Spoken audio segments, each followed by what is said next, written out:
Video को like करें।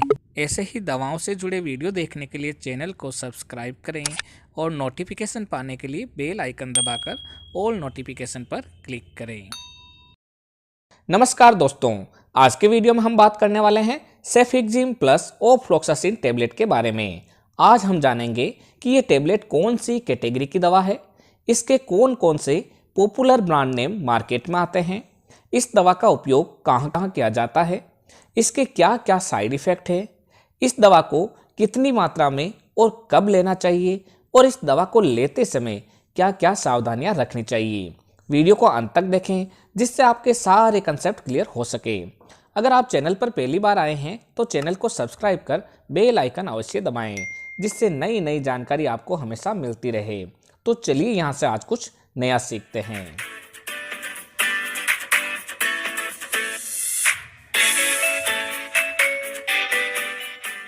दोस्तों, ये दवा दो एंटीबायोटिक दवाओं का कॉम्बिनेशन है जिसमें सेफिक्जिम एक प्रकार की थर्ड जनरेशन सिफेलोस्पोरिन एंटीबायोटिक है जो कि ग्राम नेगेटिव बैक्टीरिया के इन्फेक्शन को खत्म करती है। ये दवा पेनिसिलिन रेजिस्टेंट बैक्टीरिया पर भी काम करती है, यानी कि ऐसी बीमारियां जिसमें पेनिसिलिन एंटीबायोटिक काम नहीं कर पाती है वहां पर यह सेफिक्जिम एंटीबायोटिक काम कर देती है। इसी तरीके से अगर हम बात करें ओफ्लोक्सासिन की, तो ओफ्लोक्सासिन एक प्रकार की फ्लोरोक्विनोलोन्स डेरिवेटिव है जो कि बैक्टीरिया को रिप्रोड्यूस होने से रोकती है, जिससे बैक्टीरिया की रिपेयरिंग भी नहीं हो पाती है और बैक्टीरिया की ग्रोथ रुक जाती है। तो दोस्तों, इस तरीके से ये दोनों एंटीबायोटिक कंबाइंड होकर बैक्टीरिया की ग्रोथ को अलग अलग मैकेनिज्म से पूरी तरीके से रोक देती है।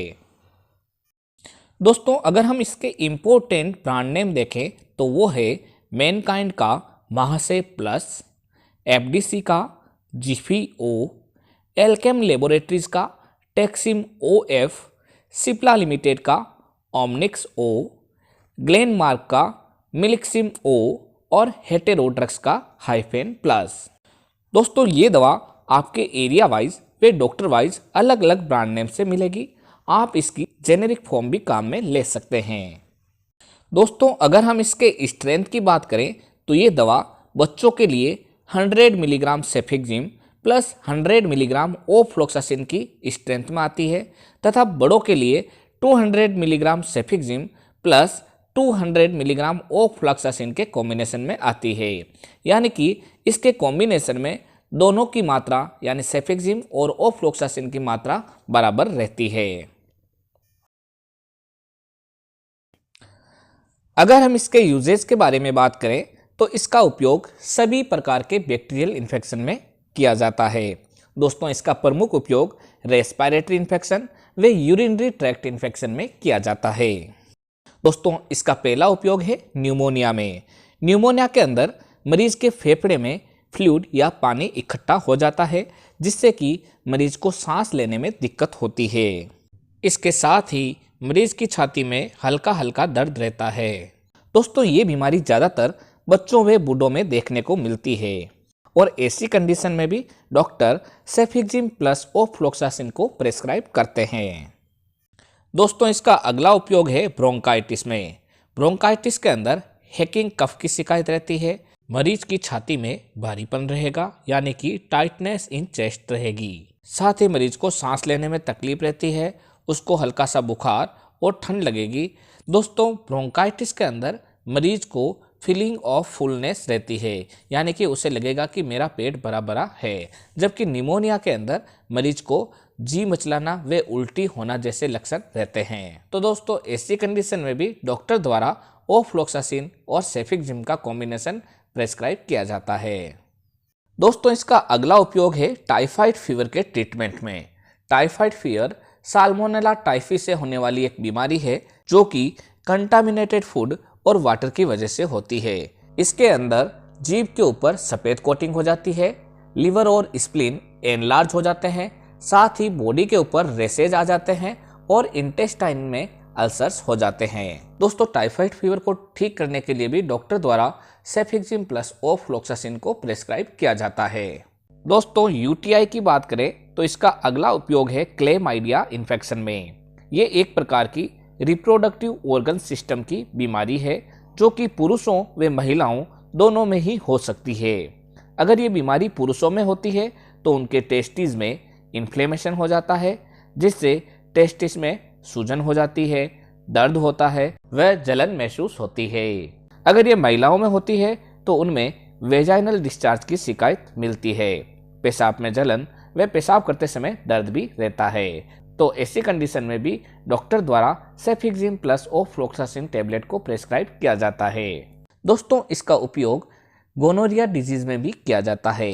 ये एक प्रकार की सेक्सुअली ट्रांसमिटेड डिजीज है जो कि नाइजीरिया गोनोरिया से होती है और ये महिलाओं और पुरुषों के जननांगों में होती है।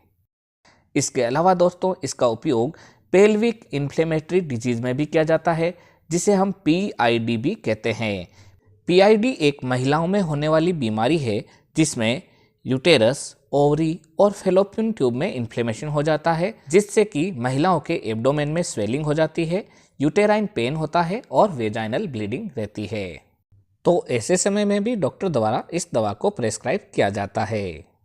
दोस्तों, इसके साथ ही इस दवा का उपयोग ENT यानी कि नाक, कान, गला इन्फेक्शन में, आई इन्फेक्शन में, सॉफ्ट टिश्यू इन्फेक्शन में, बोन वे जॉइंट इन्फेक्शन में वे बैक्टीरिया से होने वाले आर्थराइटिस के इन्फेक्शन में भी किया जाता है। दोस्तों, अगर हम इसके प्रमुख साइड इफेक्ट की बात करें तो वो है डायरिया यानी कि दस्त लगना, एब्डोमिनल पेन यानी कि पेट में दर्द रहना, नौजिया, जी मचलाना, एलर्जिक रिएक्शन यानी कई मरीज ऐसे होते हैं जिनको सिफेलोस्पोरिन से एलर्जी होती है, तो वहाँ पे एलर्जिक रिएक्शन भी हो सकती है। साथ ही साथ अर्टिकेरिया और डिस्पेप्सिया भी हो सकता है। दोस्तों, डॉक्टर द्वारा इस दवा को कभी भी प्रेगनेंसी में नहीं दिया जाता है, क्योंकि इसके अंदर ऑफ्लोक्सासिन साल्ट होता है जो कि फ्लोरोक्विनोलोन्स डेरिवेटिव है और ये फीटस पर गलत इफेक्ट डालता है, इसलिए हमेशा इसे प्रेगनेंसी में अवॉइड किया जाता है। दोस्तों, अगर हम इसकी डोज की बात करें तो इसे जनरली खाना खाने के बाद दिन में 2 बार दिया जाता है। अगर इसकी कोई भी डोज आप लेना भूल जाएं तो इसे याद आते ही तुरंत ले लें। दोस्तों, इसकी डोज डॉक्टर के प्रेस्क्रिप्शन के अनुसार पूरी लें और इसे बीच में कभी भी बंद नहीं करें। दोस्तों, कोई भी एंटीबायोटिक दवा डॉक्टर की बिना सलाह के नहीं लेनी चाहिए, क्योंकि अनावश्यक ली गई एंटीबायोटिक हमारे शरीर में रेजिस्टेंस डेवलप करती है, जो कि हमारे शरीर के लिए बहुत ही नुकसानदायक रहती है। तो दोस्तों, ये थी जानकारी सेफिक्सिम प्लस ऑफ्लोक्सासिन टेबलेट के बारे में। जब भी कोई दवा लें तो अपने डॉक्टर की सलाह से ही लें। इसी तरीके के वीडियो देखने के लिए हमारे चैनल को सब्सक्राइब कर बेल आइकन अवश्य दबाएं, जिससे नई नई जानकारी आपको सही समय पर मिलती रहे। धन्यवाद।